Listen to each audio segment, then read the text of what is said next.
Yang percaya pujian penyembahan kami sudah menjadi tata bagi Engkau. Engkau Allah bertata di tengah-tengah kami saat ini. Kami percaya mujizat yang Tuhan kerjakan bagi kami, pertobatan akan Tuhan kerjakan dalam hidup kami, pemulihan akan Tuhan kerjakan dalam hidup kami. Kebenaran firman Tuhan adalah kekuatan Allah yang sanggup mengerjakan apa yang menjadi kehendak-Mu bagi setiap kami saat ini. Terpujilah nama Tuhan.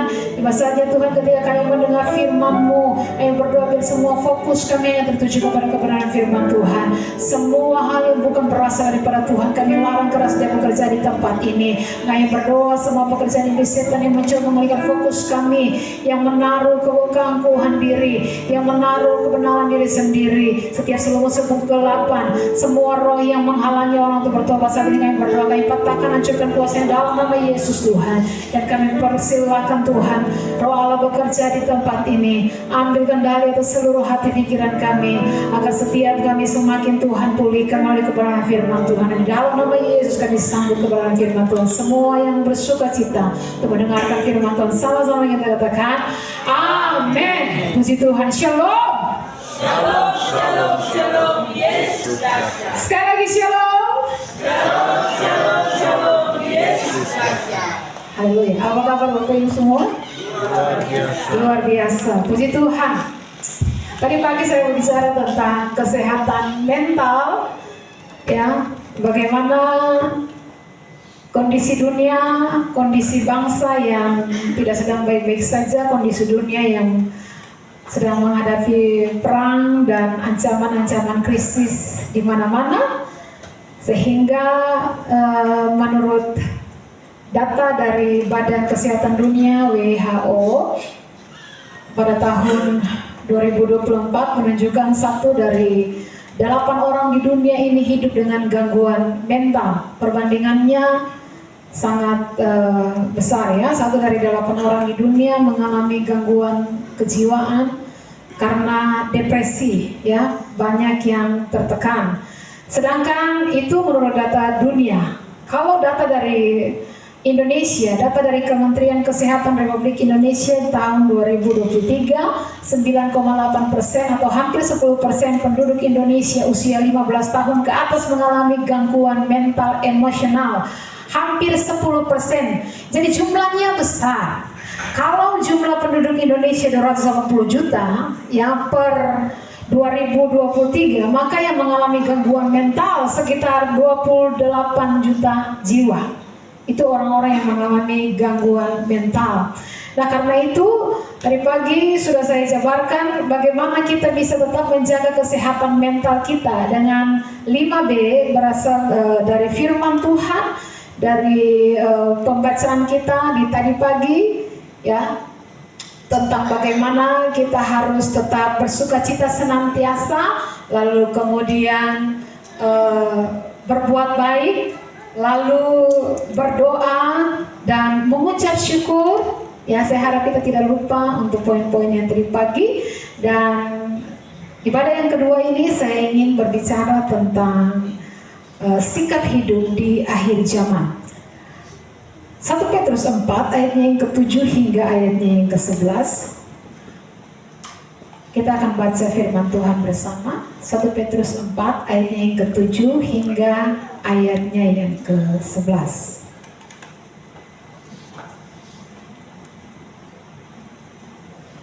Kalau Bapak Ibu semua sudah dapat, saya dan kita bangkit berdiri dan kita akan baca secara bergantian. Yang wanita akan baca di ayatnya yang ke-7, bergantian dengan pria ayatnya yang ke-8 hingga ayat yang ke-11. Kita baca secara bersama-sama. Oke, 1, 2, 3. Kesudahan segala sesuatu sudah dekat, karena itu kuasailah dirimu dan jadilah tenang supaya kamu dapat berdoa.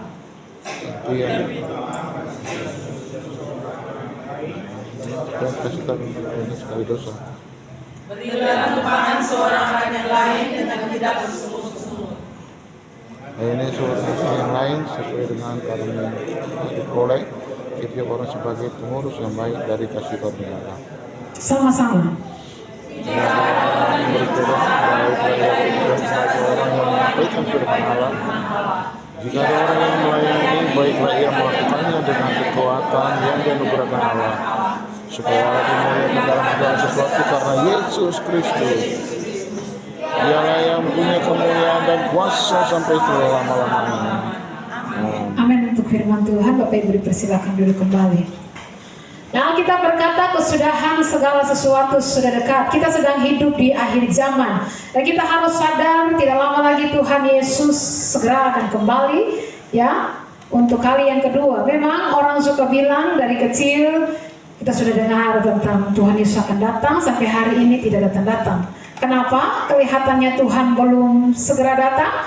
Karena kita berkata dalam 2 Petrus 3 bahwa kalau dia belum datang sampai hari ini, dia masih mengulur waktunya, dia masih sabar terhadap kita, ya, dia masih kasih kesempatan untuk kita bertobat, ya, dia masih kasih kesempatan untuk kita bersaksi supaya banyak orang diselamatkan, ya. Sebab tanpa pertobatan kedatangan Tuhan yang kedua kali akan menjadi malapetaka bagi setiap orang yang mengeraskan hati dan tidak mau bertobat. Sebab orang yang tidak percaya akan binasa selamanya dalam api yang kekal.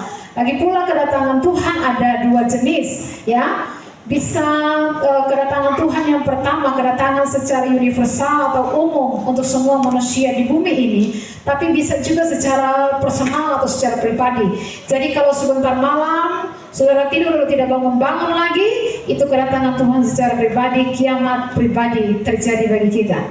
Nah, karena itu kita harus selalu siap sedia. Tapi di akhir zaman, ya, Alkitab berkata sudah semakin dekat dengan kedatangan Tuhan, dan peperangan antar bangsa adalah salah satu tanda, ya, yang menunjukkan kedatangan Tuhan tidak lama lagi. Sebab dalam Matius 24 Yesus pernah ditanya para murid saat dia berada di Bukit Zaitun, ya, apa tanda kedatanganmu kembali? Apa tanda akhir zaman? Dan Yesus di ayat 6 dan 7, kamu akan mendengar deru perang atau kabar-kabar tentang perang. Namun berawas-awaslah, jangan kamu gelisah, sebab semuanya itu harus terjadi, tapi itu belum kesudahan. Sebab bangsa akan bangkit melawan bangsa, kerajaan akan bangkit melawan kerajaan.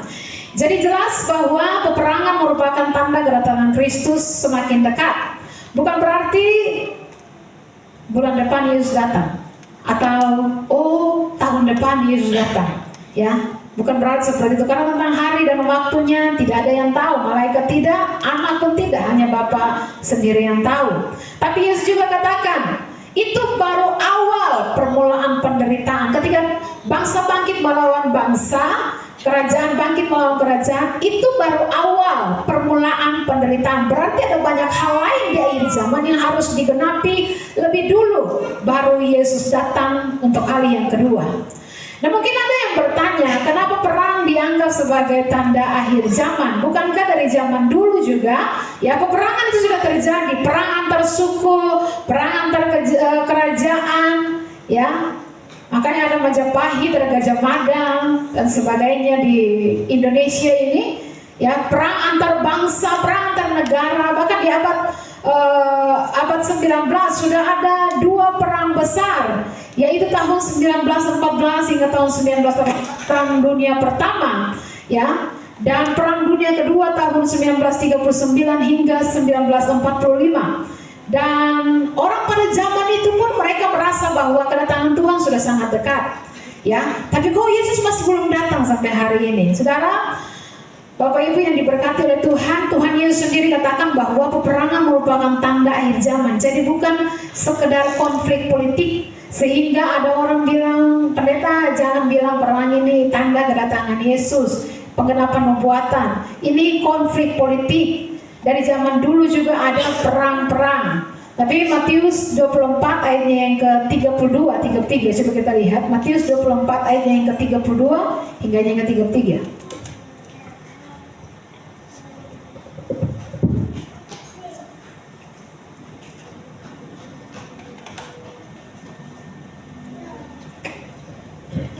Yang sudah dapat bisa baca. Tariklah pelajaran dari perumpamaan tentang pohon ara. Apabila ranting-rantingnya melembut dan mulai bertunas, kamu tahu bahwa musim panas sudah dekat. Demikian juga jika kamu melihat semuanya ini, ketahuilah bahwa waktunya sudah dekat, sudah di ambang pintu.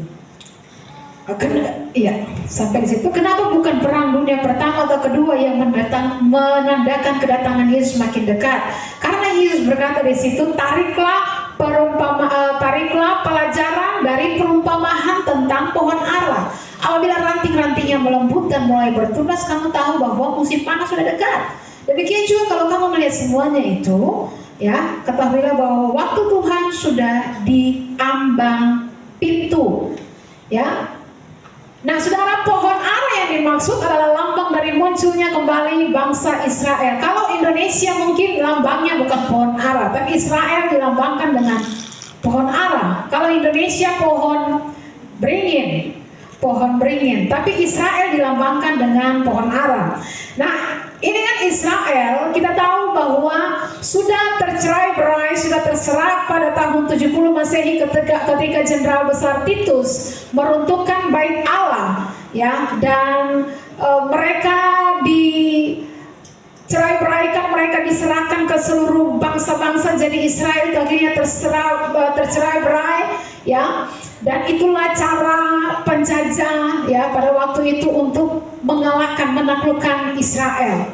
Jadi dari tahun 70 Israel sudah tercerai-berai sampai sekarang hampir 2000 tahun, 2000 tahun mereka sudah tercerai-berai. Tapi sekarang mereka kemudian dikumpulkan dari berbagai penjuru bangsa, dan 14 Mei 1948 mereka memproklamirkan kemerdekaannya di tanah Kanaan, di Israel, di Palestina, ya. Nah, kita lihat bangsa yang tercerai-berai, yang sudah terserak sejak ribuan tahun ini bisa muncul kembali. Tapi ini juga merupakan penggenapan firman Tuhan bahwa Tuhan akan mengumpulkan Israel dari keempat penjuru bumi dan mengumpulkannya lagi di tanah yang pernah Ia janjikan kepada Abraham, di tanah yang Ia pernah janjikan kepada Musa. Dan Allah menggenapinya. Memang ada yang bilang, memangnya Israel di Alkitab itu sama dengan Israel yang sekarang, ya, karena mereka ngaku-ngaku orang Israel, ya, tapi mereka bukan Israel asli pada zaman Alkitab. Mereka itu orang-orang Eropa yang punya paham Zionis. Mereka ada di Indonesia juga yang punya paham Zionis. Lalu mereka datang ke Palestina, menduduki tanah itu, ngaku-ngaku bahwa tanah itu milik Israel. Ada orang yang berkata seperti itu, ya. Nah, jika demikian berarti bangsa ini bukan penduduk asli, ya.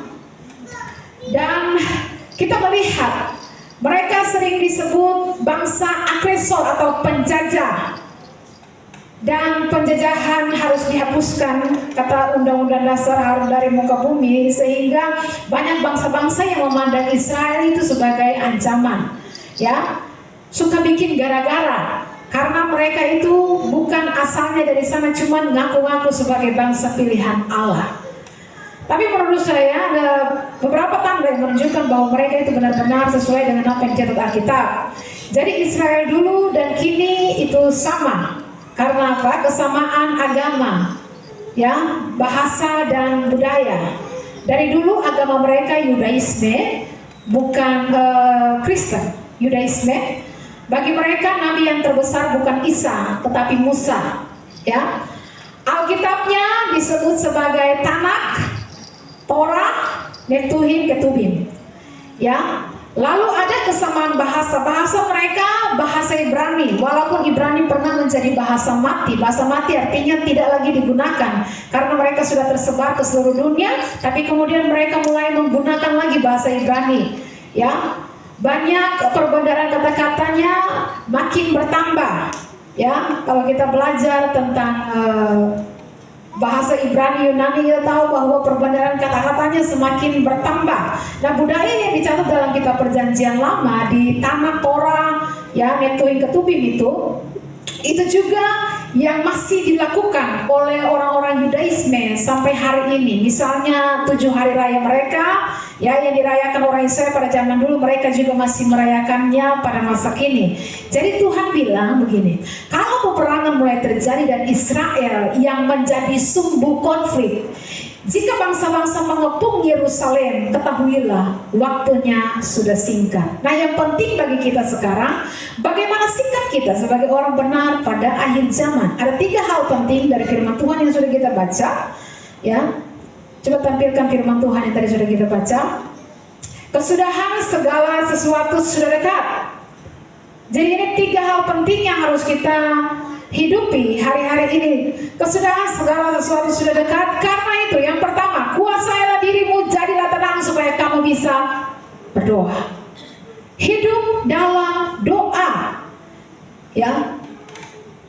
Jadi kalau kita mendengar berita perang disusul dengan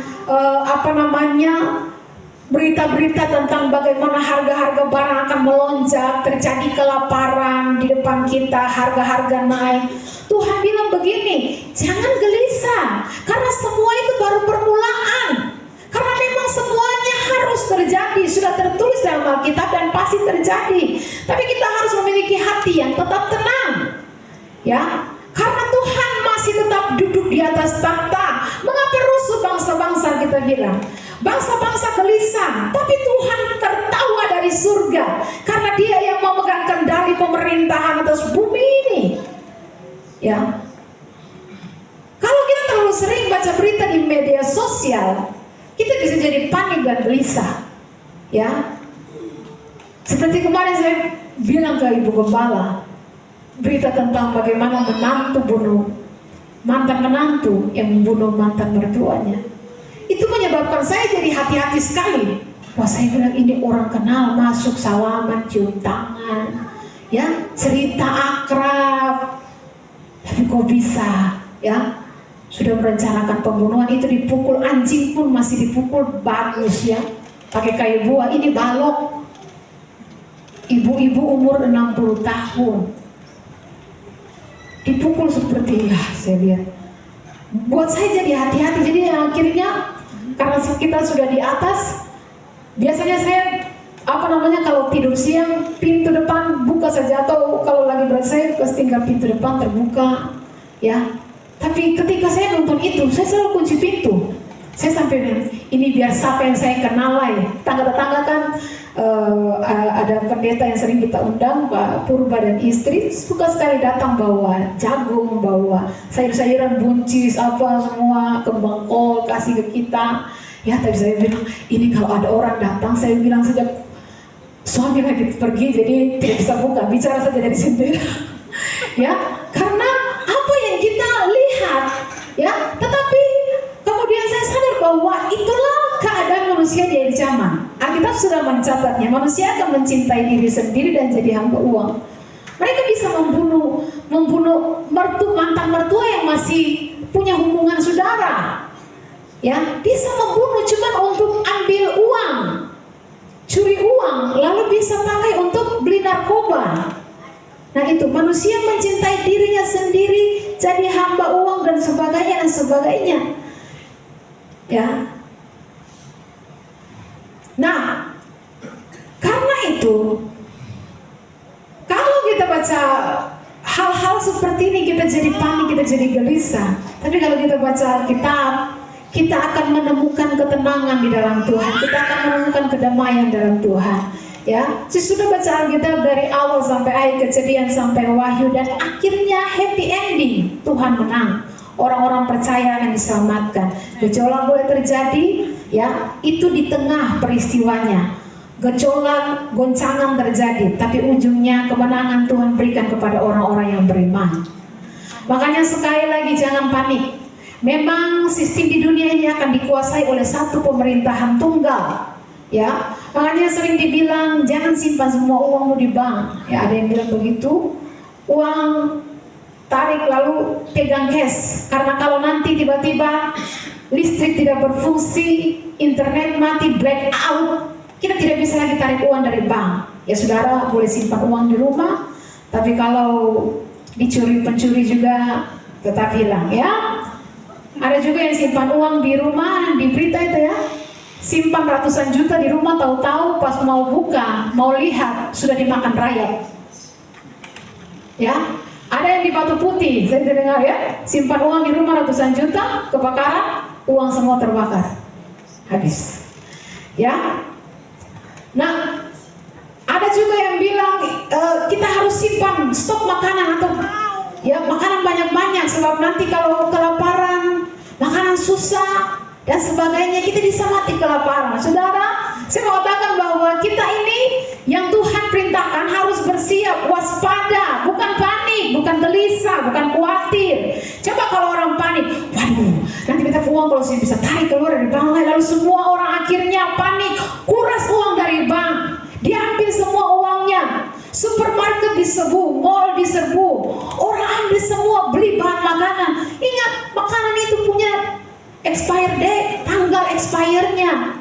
Ya, kalau kita timbul semua gara-gara ketakutan, gara-gara kecemasan, nanti kalau kelaparan bagaimana kita siapkan stok sekali.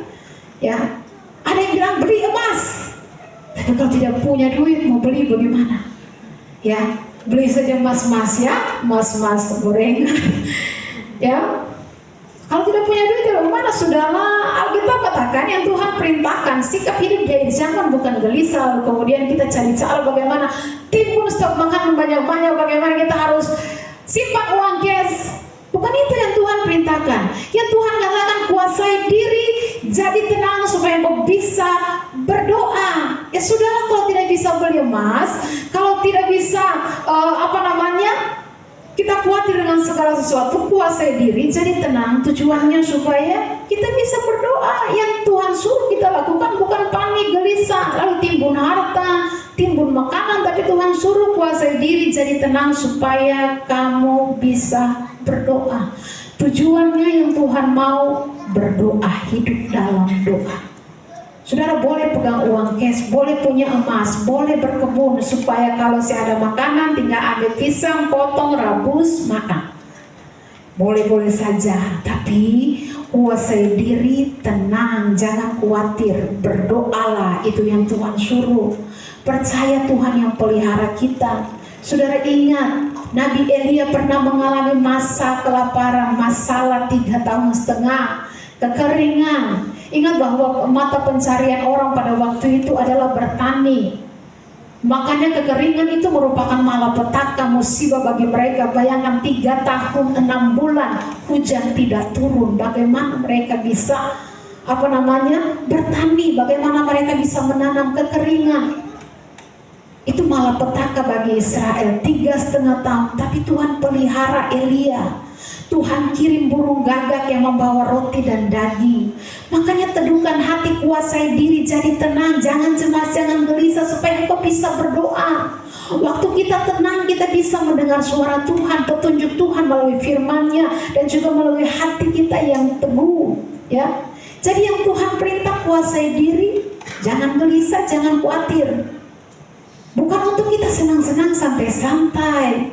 Ya. Ini cara hidup yang salah. Yang Tuhan suruh kuasai hidup, jangan gelisah, supaya tujuannya engkau bisa berdoa. Sudah, jangan khawatir. Kata orang percaya kepada Tuhan pasti pelihara Tuhan. Ayo, jangan berdoa lagi. Ya, saya usah tahu ibadah lagi. Pokoknya Tuhan pasti pelihara. Jangan gelisah. Akhirnya sudah, jangan gelisah. Tujuan Tuhan bilang jangan gelisah adalah supaya kamu bisa berdoa. Tenang, bukan tenang, santai, ya. Atau malas berdoa saja, pokoknya Tuhan pasti pelihara, salah, ya. Jadi tenang, kuasai diri. Tujuannya karena Tuhan mau orang di akhir zaman itu harus tinggal hidup dalam doa.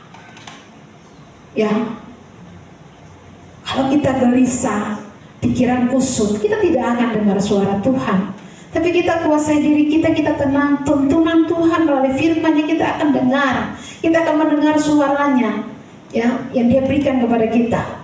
Ada seorang bapak yang diwariskan jam tangan antik. Artinya dari bapaknya punya bapak, ya, warisan turun-temurun itu jam tangan. Jadi ketika jam tangan itu hilang, itu bapak sudah cari berjam-jam tidak dapat. Lalu anaknya tanya, "Bapak cari apa?" "Bapak cari bapak punya jam tangan antik itu. Saya tahu akan di mana."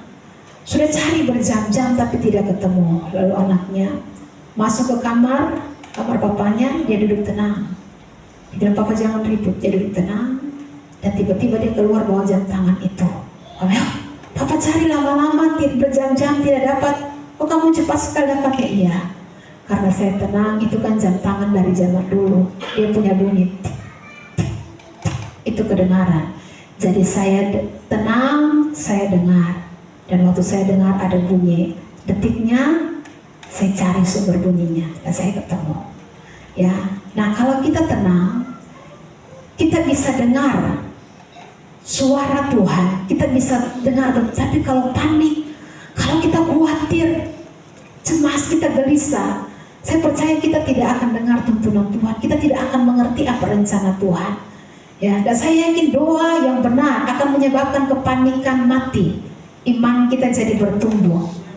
Doakan juga perdamaian dunia. Jangan kita pro ini. Aduh, cepat-cepat Irak ini mati semua. Israel ini mesti menang.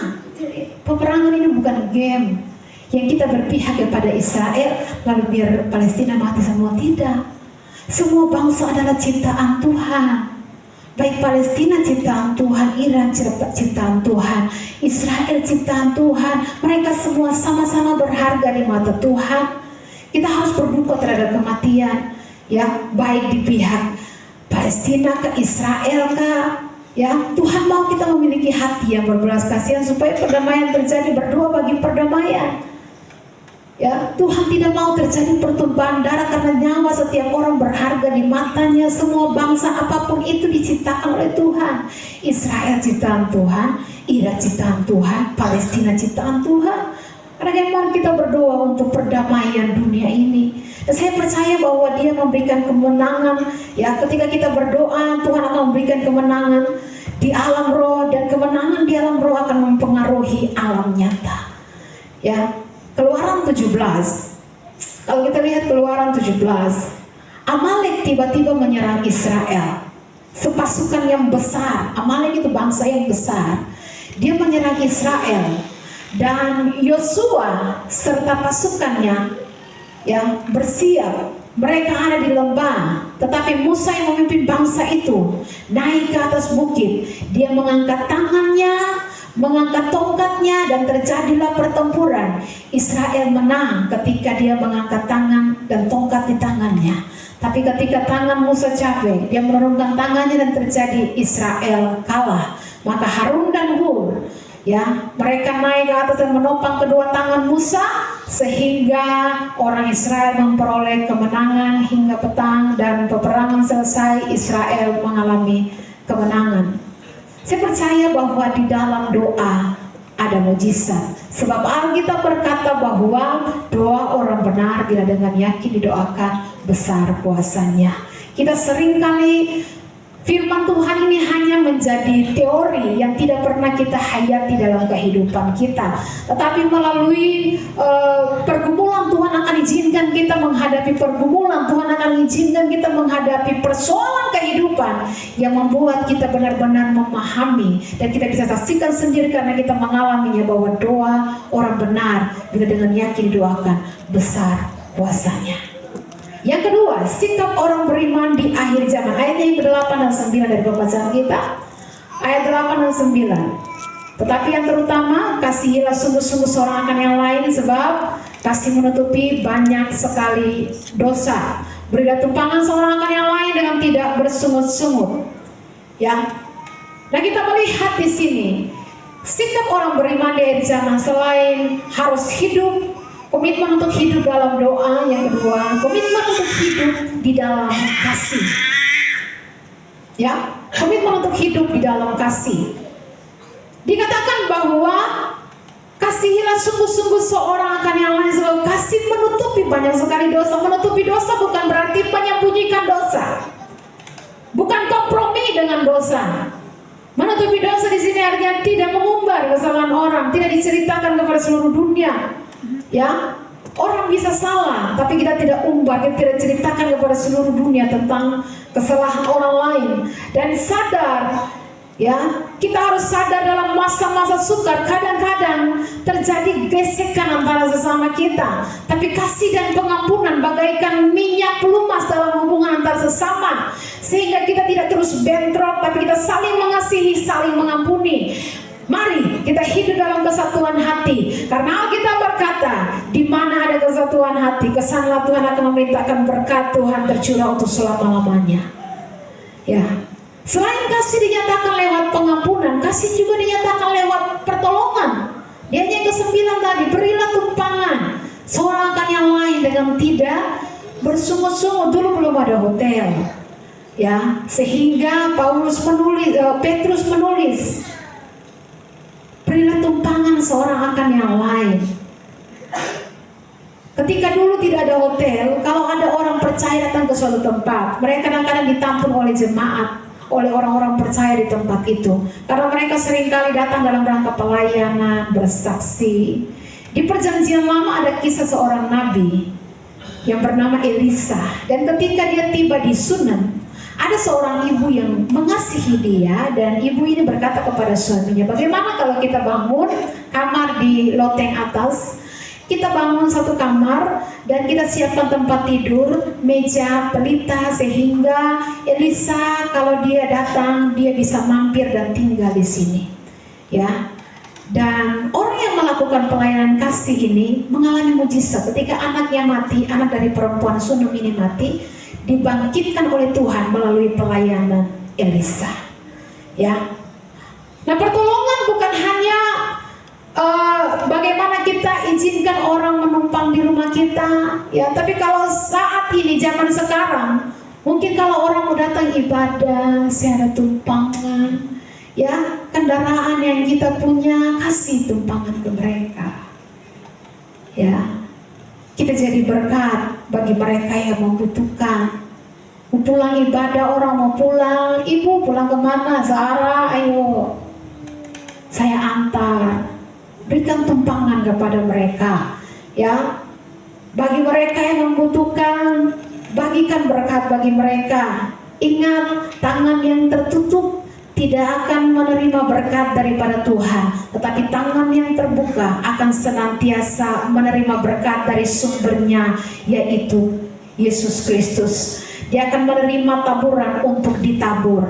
Terima kasih, terima kasih, terima kasih, terima dari Tuhan kasih, terima dari Tuhan kasih. Kita beri kepada orang yang membutuhkan. Dan kasih bukan apa yang kita rasakan, tapi apa yang kita lakukan, ya. Lakukan sesuatu untuk menolong orang lain. Bergabunglah dalam komunitas sel, dalam komsel yang membangun, saling menguatkan, saling tolong-menolong. Dalam masalah-masalah, dalam kesulitan, kita saling mendoakan, saling menolong tanpa mengeluh. Karena kasih itu harus sungguh-sungguh. Alkitab katakan, hendaklah kasih, jangan pura-pura. Ada tolong nih tadi, satu yang paling bikin susah sekali. Hendaklah kasihmu jangan pura-pura. Yang ketiga, sikap orang beriman di akhir zaman. Di ayatnya yang ke-10 dikatakan begini, 1 Petrus 4 ayat 10, layanilah seorang akan yang lain sesuai dengan karunia yang telah diperoleh tiap-tiap orang sebagai pengurus yang baik dari kasih karunia Allah. Setiap orang menerima karunia, talenta dari Tuhan, minimal satu. Dia adalah pemilik, owner. Kita adalah manajernya, pengelola. Sumber dari karunia adalah Tuhan. Karena itu kita tidak bisa memegahkan diri. Oh, beta hebat. Beta kalau main musik, beta tidak bisa kampung satu tuts, orang menangis di bawah. Baru satu saja. Kalau dua, orang kelepek-kelepek di bawah. Ya, kita tidak bisa memegahkan diri. Oh, beta kalau angkat suara, beta kalau menyanyi, ya, baru dong orang suhu gemetar di bawah. Ya, tahu ini orang gemetar donya pas do atau si kita bilang do, ya. Semua adalah titipan Tuhan yang harus kita gunakan untuk pekerjaan Tuhan, untuk kemuliaan nama Tuhan, ya. Tuhan memberikan karunia, pengguna karunia bertanggung jawab, memanage, mengatur, mengelola, mempergunakannya untuk kemuliaan Tuhan. Jadi layani sesuai dengan karunia, ya. Kan tidak semua orang karunia yang sama. Misalnya kalau di gereja ada orang dikasih talenta untuk main musik, ada talenta bernyanyi, ya, ada talenta untuk apa lagi, menari, ada talenta untuk bagaimana menjelaskan firman Tuhan. Dan kita harus bertanggung jawab atas setiap talenta. Ketika Tuhan berikan talenta bagi kita bisa main musik, main musik dan sebagainya, tapi kita tidak tersedia, maka kita akan dikatakan oleh Tuhan hamba yang jahat dan malas. Ketika Tuhan berikan bagi kita talenta untuk bernyanyi, tapi kita tidak lebakan itu untuk kemuliaan Tuhan, ya, enyahlah daripadaku, hai hamba yang jahat dan malas, kata Tuhan. Bapak Ibu, ada juga pelayanan dengan perkataan, ada pelayanan dengan perbuatan. Di ayat yang ke-11 dikatakan begini, jika ada orang yang berbicara, baiklah ia berbicara sebagai orang yang menyampaikan firman Allah. Jika ada orang yang melayani, baiklah ia melakukannya dengan kekuatan yang dianugerahkan Allah, supaya Allah dimuliakan dalam segala sesuatu, karena Yesus Kristus ialah yang mempunyai kemuliaan dan kuasa sampai selama-lamanya. Amin. Ya. Layani. Apa yang kita bisa lakukan untuk kemuliaan nama Tuhan. Ya. Membersihkan gereja, atur kursi, jadi usher, kolektan, ada yang mungkin bawa makanan, semua pelayan habis melayani bisa makan. Mari kita lakukan segala sesuatu dengan kekuatan yang dianugerahkan Tuhan, sehingga kita tidak jenuh, sehingga roh kita tidak padam. Mari kita berkata, biarlah rohmu menyala-nyala, layanilah Tuhan, janganlah hendaknya kerajinanmu kendor. Ya, bagaimana supaya kita selalu disegarkan dengan kekuatan Tuhan? Kalau HP kita pakai seharian, baterai low, harus dicas baru bisa dipakai lagi. Bagaimana supaya kita bisa selalu dikuatkan dengan kekuatan Tuhan? Cas. Ya,